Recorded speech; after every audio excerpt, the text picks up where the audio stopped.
Ah, yes. Pokemon Sword with only 1% encounter rate Pokemon. The only challenge that makes you hate fishing. So I saw this done by PapaSea in Pokemon Emerald a couple months ago, and I thought it would be fun to do that, but in Pokemon Sword instead. It's been a bit since I last played these games, and I'm a defender of them. So, this should be fun. Oh my god, that voice crack. Ignore that, please. I won't be catching all these encounters, as you'll see later on in the video, but you can see how this goes. I decided to not add any additional rules because I just wanted this to be a normal, fun playthrough for me. So, without further ado, let's get started. And as you just saw, I can't get my first encounter until Route 3, so 3 level fights in about 2.5 hour playtime in, I've finally found my first encounter. This damn bug at 1 AM. Yeah, it took 2 hours to find him. Luckily, while I was grinding the bug up, I found a nice little TR for Leech Life, a physical 80 pace power move. So let's just say, B didn't stand a chance.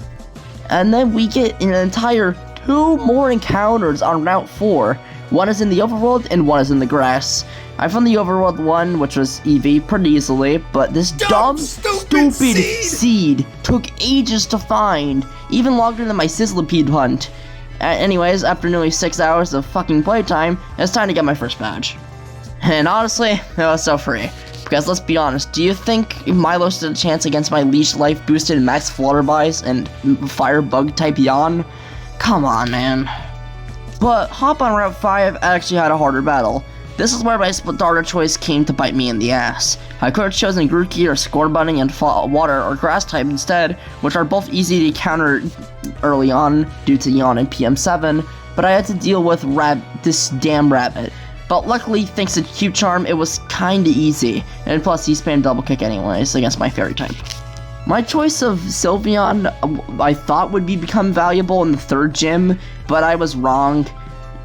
You'll see soon. Anyways, it's time to speedrun to Route 6 because that's what my next encounter is. First up is Nessa, who is easily handled by Candy and PM7.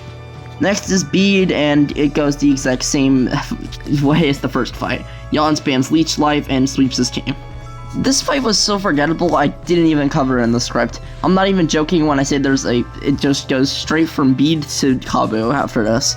So I think you can assume this was easy, and judging off the footage, I think I just swept her with Candy. However, Kabu is where we run into our real first word block. I don't have a fire counter, but I did grind for a Scald TR because Yawn can learn that for some reason. So here's the plan. Sack PM7 on turn 1. Use Candy to retaliate against Ninetales, which didn't work due to burn, but I slowly killed it with Swifts. And I also got a chain kill on his Arcanine because affection boosts are just so busted.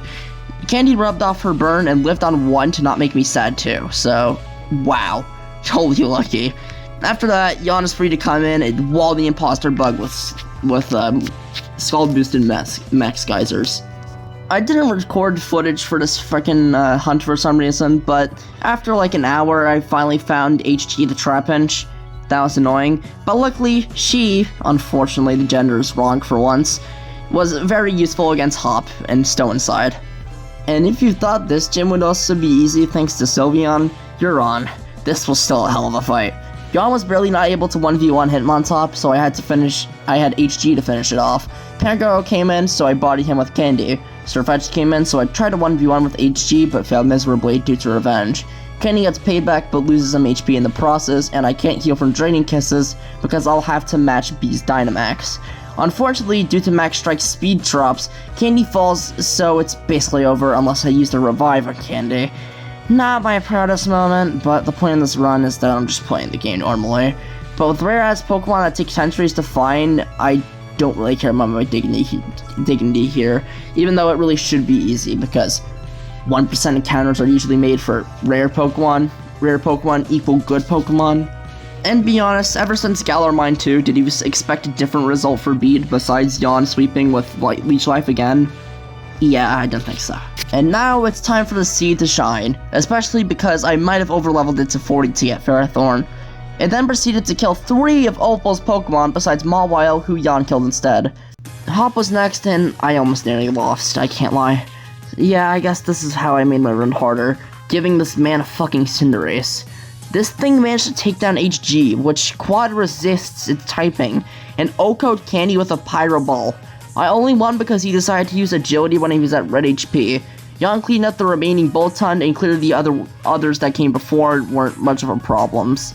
It's just a stupid bunny that sucks.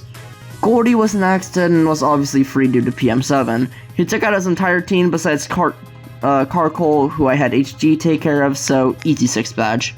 I did not write a script for this guy, but I do remember a couple of things. I remember Double taking 10 years because I tried to 1v on it with Candy. Snorlax is a pain in the ass, and so was Corviknight. I'm sorry I didn't write a script, but that's all I remember. I'm sorry. But nothing, and I mean nothing, could have ever prepared me for this next hunt. It actually broke me. In Route 9, particularly in the Chichester Bay, Cerebi says that there is a 1% chance to catch a Lapras out of a fishing. Well, what's so bad about this? I have to fish. Fishing isn't like running around aimlessly. Running around aimlessly is far more entertaining than staring at a screen or having your volume really high to press the button to reel in your encounter. That's really boring, but that wasn't the worst part. I spent over 3.5 hours fishing with no Lapras. And even worse, I got 2 back-to-back Whale Lords twice. But what I didn't know is that I got so fucking pissed that I searched Google for other people that were suffering like me, and guess what I found? Lapras can only be found in one fishing spot by some random swimmer nobody cares about. But that didn't even piss me off. It was all the Reddit comments saying that they found Lapras in under 10 tries once switching over to the correct spot.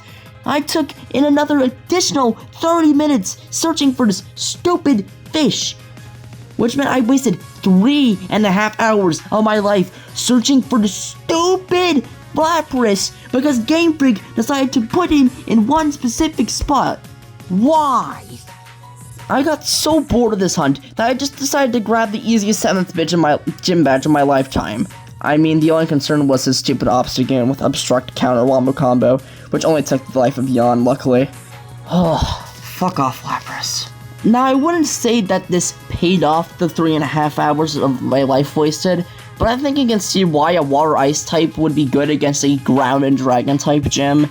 So yeah, John Michael the Lapras basically washed away half of Raihan's team, and Candy took out Flygon because she was faster. Duraludon was the only semi-concerning Mon due to obvious reasons, but Ball HG took care of him.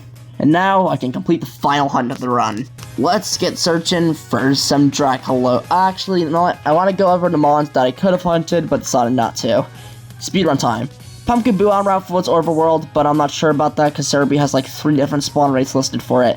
Sinistine, Glimwood, Tangle's Grass, Delmice, Route 9's Bay's Overworld, Cutefin and Bridgefield, Normal Weather Overworld, Feebas on Route 2 Fishing, Gardevoir in the Lake of Outrage Garrus on some weather I forgot. Just look at Cerebi if you want to know.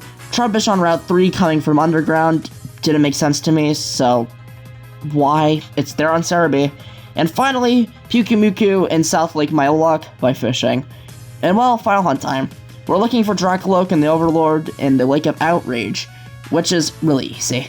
It's only Lake of Outrage spawns so many Pokemon, so it isn't that hard to find the Dracoloak. But what was a pain was the catching of it. Obviously it's a pseudo-legend and all, but it's also a slightly higher level than some of my team, so he was a massive pain in the ass to catch, but luckily it was doable. Alright, well, with the team assembled, it's time for the champions. Oh wait, it was that easy? I wanted to hunt Duraludon for the 15 minutes for fun, just because he's a really cool Pokemon, and well, I got him in like 3.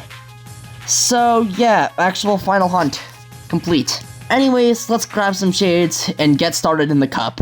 Monty was stupidly easy due to my many dark counters. And now that HG is now a Flygon, Ops Bunny is no problem, and same with the rest of his team. And now it's play time.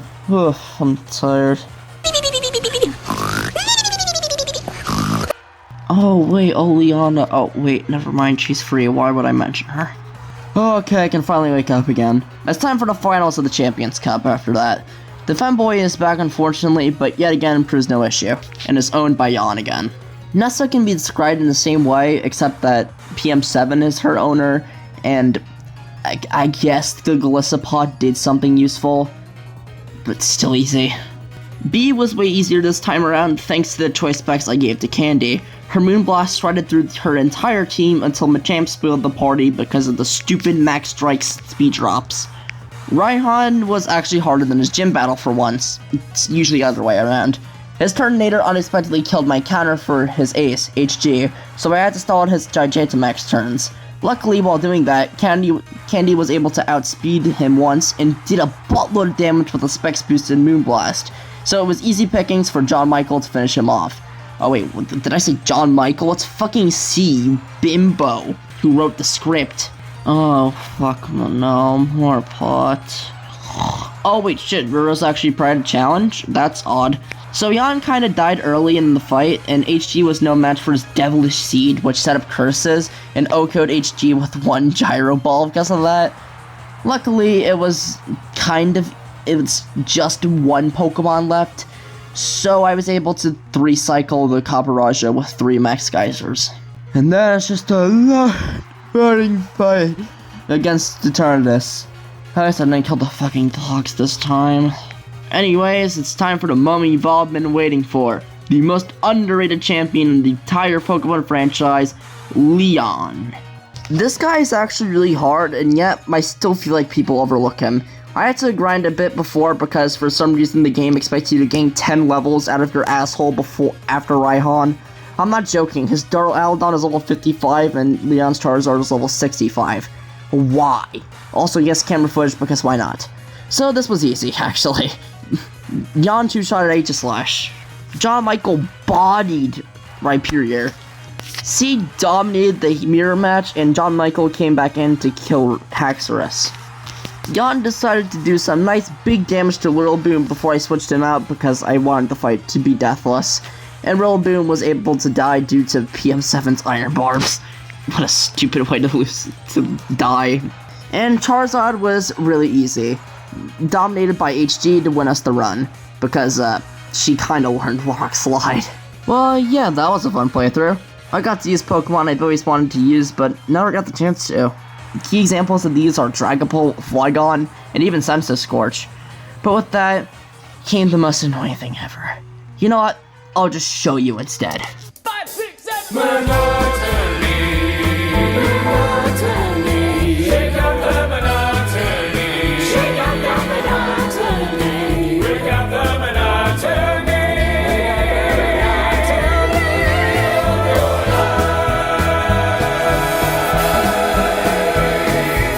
Yeah, some hunts kinda sucked, but I still think this playthrough was really fun despite what I just showed you. I didn't have to strategize or overthink everything, and it just felt good to play Pokemon normally again. Anyways, that's the end of the video. Thanks for watching. Peace.